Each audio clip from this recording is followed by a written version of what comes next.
Na hii ni orodha ya wachezaji 12 wa kigeni katika klabu ya Yanga waliosajiliwa msimu wa 2026-2027 watakaoisaidia Yanga katika michuano ya Ligi Kuu NBC Ligi na michuano ya CAF Champions League 2026-2027. Wa kwanza ni Djigui Diarra, wa pili ni Yao Kwasi, wa tatu ni Shadrack Boka, wa nne ni Maxim Pia Ngeli, wa tano ni Duke Abuya, wa sita ni Alan Okello, huku wa saba ni Peter Shaulile, wa nane ni Ibrahim Tule, wa tisa ni Albert Kangwanda, wa 10 ni Fred Ngoma, wa 11 ni Hussein Zakani na wa 12 ni Laurindo Depo.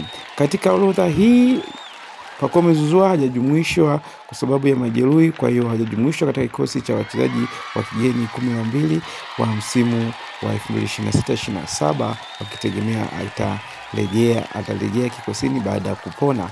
Hii usajili huu utaleta manufaa gani kwenye klabu ya Yanga? Tuandikie maoni yako kwenye comment section, na umepokeaje hizi sajili za kigeni?